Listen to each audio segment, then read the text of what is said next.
안녕하세요. 헤라TV입니다. 공유한 고배당 당첨 내역 인증합니다. 함께 하신 분들 모두 축하드립니다. 그럼 오늘 분석 시작해 보겠습니다. 첫 번째 경기 대전 시티즌 대 FC 서울 분석 시작해 보겠습니다. 대전은 최근 흐름만 놓고 보면 전체적인 시스템 안정감이 크게 흔들리고 있는 상태다. 특히 수비 라인의 간격 유지와 후반 집중력 저하 문제가 반복되면서 경기 막판 실점 빈도가 눈에 띄게 늘어나고 있다. 최근 3경기 무승 흐름 속에서 가장 큰 문제는 단순한 결과보다 공격 전개의 둔화다. 중원에서 전방으로 연결되는 속도가 느려졌고 박스 근처에서의 세밀함 역시 떨어진 모습이다. 다만 홈에서는 여전히 압박 강도를 끌어올리는 운영이 가능하고 세트피스 상황에서의 제공권 활용은 충분히 위협적이다. 이전 맞대결 승리 경험 역시 심리적으로는 긍정 요소가 될 수 있다. 결국 이번 경기 역시 강한 전방 압박과 빠른 전환 타이밍을 얼마나 유지하느냐가 핵심이 될 가능성이 높다. 서울은 현재 리그에서 가장 안정적인 공수 밸런스를 보여주는 팀 중 하나다. 최근 흐름에서도 수비 조직력과 공격 전환 속도가 모두 높은 수준으로 유지되고 있으며 특히 상대 실수를 빠르게 득점으로 연결하는 효율이 매우 뛰어나다. 원정 경기에서도 안정적인 점유 운영이 가능하고 경기 템포를 자신들이 원하는 방향으로 끌고 가는 능력이 좋다. 특히 최근 서울은 중원 장악력이 상당히 안정적이다. 상대가 로우 블록으로 내려서더라도 측면 전개와 이선 침투를 통해 지속적으로 균열을 만들어내고 있다. 무엇보다 최근 연패 흐름을 빠르게 끊어내며 다시 분위기를 회복했다는 점도 긍정적이다. 현재의 서울은 경기 운영 완성도 자체가 상당히 높은 팀이다. 이번 경기는 대전의 홈 저항 능력과 서울의 안정적인 경기 지배력이 충돌하는 흐름이다. 대전이 홈에서 쉽게 무너지지 않는 팀이라는 점은 분명 변수지만 최근 공격 흐름 저하와 수비 집중력 문제는 서울 상대로 상당히 부담이 될 가능성이 크다. 반면 서울은 공수 밸런스와 후반 운영 안정감 모두 현재 리그 최상위권 수준이다. 특히 경기 흐름을 길게 가져갈수록 서울 쪽으로 무게가 기울 가능성이 높다. 전체적인 전력 완성도와 최근 흐름을 고려할 때 FC 서울 우세 흐름이 예상된다. 두 번째 경기 서울 이랜드 대 용인FC 분석 시작해 보겠습니다. 서울 이랜드는 최근 리그에서 가장 공격 전개 완성도가 뛰어난 팀 중 하나다. 특히 빠른 전환 상황에서의 속도감과 박스 근처에서의 마무리 효율이 상당히 인상적이다. 홈 경기에서는 전방 압박 강도가 한층 올라가고 상대가 수비 라인을 정비하기 전에 측면과 중앙을 동시에 흔드는 패턴이 자주 나온다. 최근 7경기 5승 흐름이 보여주듯 팀 전체의 시스템 응집력도 매우 안정적이다. 중원 압박 이후 빠르게 전진하는 템포가 좋고 경기 주도권을 잡았을 때 상대를 강하게 몰아붙이는 운영 능력 역시 뛰어나다. 무엇보다 홈에서는 공격 템포 유지 능력이 좋아 다득점 가능성도 충분히 열려있는 팀이다. 용인은 시즌 초반 극심한 흔들림을 겪었지만 최근 들어 조금씩 조직 안정감을 회복하는 흐름이다. 최근 3경기에서 2승을 거두며 분위기를 끌어올렸고 수비 라인 간격 유지도 이전보다는 나아진 모습이다. 기본적으로는 점유율을 내주고 수비 숫자를 유지하는 로우 블록 기반 운영을 선호하는 팀이다. 다만 여전히 경기 후반으로 갈수록 수비 집중력이 떨어지는 문제는 존재한다. 특히 강한 압박과 빠른 전환을 가진 팀 상대로는 배후 공간 대응에서 흔들리는 장면이 자주 나온다. 공격에서는 세트피스와 역습 한방 의존도가 높은 편이다. 경기 흐름을 주도적으로 가져가기엔 아직 한계가 있다. 이번 경기는 서울 이랜드의 공격 템포와 용인의 밀집 수비가 충돌하는 흐름이다. 용인이 최근 수비 안정감을 조금 회복하긴 했지만 서울 이랜드의 전환 속도와 홈 경기 화력은 현재 리그 상위권 수준이다. 특히 서울 이랜드는 초반부터 강한 압박으로 상대 수비 라인을 흔드는 능력이 뛰어나고 공격 전개 다양성에서도 우위를 가진다. 용인이 버티는 흐름으로 갈 가능성은 있지만 경기 시간이 길어질수록 수비 부담이 누적될 가능성이 높다. 전체적인 전력과 최근 흐름을 고려할 때 서울 이랜드 FC 우세 흐름이 예상된다. 꼭 필독해주세요. 스포츠는 많은 정보와 노하우가 필요한 분야입니다. 혼자서 수많은 정보를 찾고 그 정보가 맞는지 판단하는 과정도 매우 중요합니다. 특히 배당 흐름과 변동은 경험과 노하우를 통해 정확하게 읽어내는 것이 필요합니다. 가장 중요한 것은 조합이며 어떻게 조합하느냐에 따라 결과와 당첨금이 크게 달라집니다. 손실을 최소화하면서 접근해야 꾸준하고 재미있게 스포츠를 즐기실 수 있습니다. 구독자분들은 아시겠지만 저는 매일 스포츠 분석을 진행하고 있으며 금전 요구하지 않습니다. 궁금한 점을 물어보는 것은 전혀 부끄러운 일이 아니니 혼자 고민하지 마시고 함께 이야기하며 즐겁게 배팅해 보시기 바랍니다. 세 번째 경기 전남 드래곤즈 대 충북 청주 분석 시작해 보겠습니다. 전남은 시즌 내내 가장 큰 문제로 지적되는 부분이 수비 안정감이다. 특히 선제 실점을 허용한 이후 조직력이 급격히 흔들리는 장면이 반복되고 있으며 경기 흐름을 되찾지 못한 채 무너지는 경우가 많다.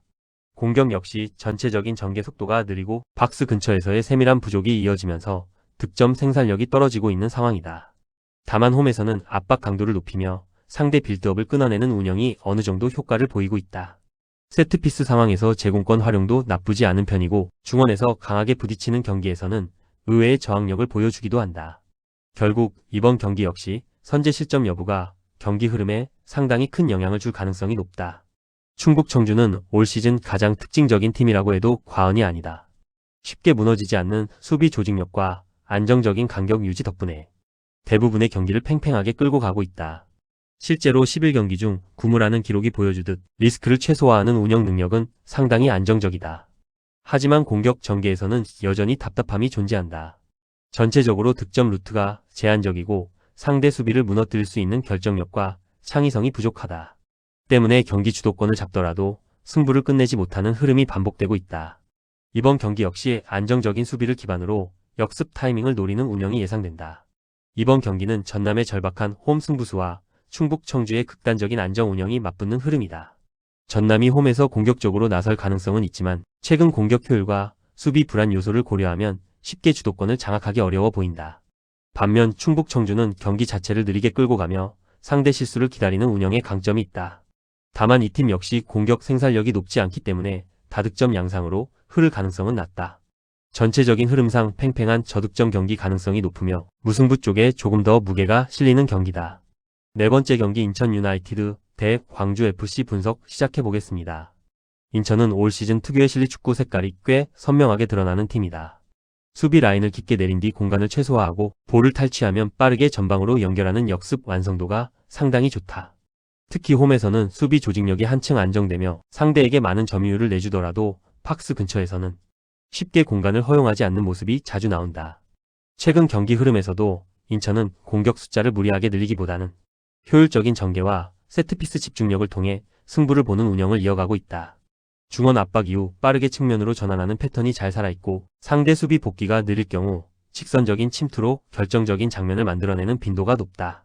광주는 여전히 점유율 중심의 운영을 유지하고 있지만 공격 효율이 극도로 떨어지고 있다는 점이 가장 큰 문제다. 볼 점유 자체는 나쁘지 않은 경기들이 많지만 박스 근처에서의 마무리 완성도가 부족해 경기 흐름을 결과로 연결하지 못하고 있다.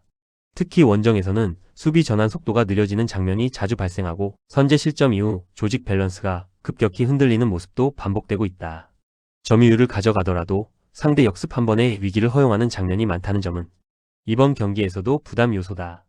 결국 광주는 공격에서의 결정력 회복이 가장 중요한 과제가 될 가능성이 높다. 이번 경기는 인천의 실리적인 역습 운영과 광주의 점유 중심 운영이 맞붙는 형태다.